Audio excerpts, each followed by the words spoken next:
कथेचं नाव दुःखातून आनंदाकडे, स्वामी समर्थांची कृपा. अक्कलकोटात स्वामी समर्थ बसले होते. भक्तांचा मोठा मेळा जमला होता. त्या गर्दीत एक गरीब शेतकरी गंगाधर डोळ्यात पाणी घेऊन आला. त्याचं आयुष्य संकटांनी भरलेलं होतं.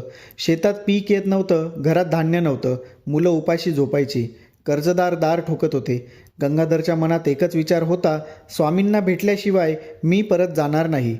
तो डोळ्यातून ओघळणारे अश्रू लपवत स्वामींच्या चरणी पडला आणि म्हणाला, स्वामी, मी खूप थकलोय, काहीच उरलं नाही. स्वामी समर्थ शांतपणे त्याच्याकडे पाहत होते. काही वेळ त्यांनी डोळे मिटले आणि नंतर हसत म्हणाले, अरे गंगाधर, तू खचू नकोस. दुःख हीच खरी परीक्षा असते. श्रद्धा ठेव, आता सुखाचा काळ येईल.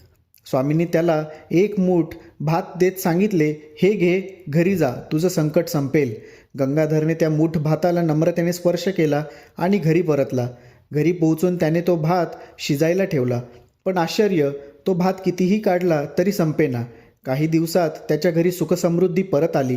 त्याने नंतर सगळ्यांसमोर हात जोडून सांगितलं, मी सगळं हरवलं होतं, पण श्रद्धा ठेवली आणि स्वामी समर्थांनी मला पुन्हा जगवलं. कथेचा संदेश, कधीही श्रद्धा आणि संयम सोडू नका.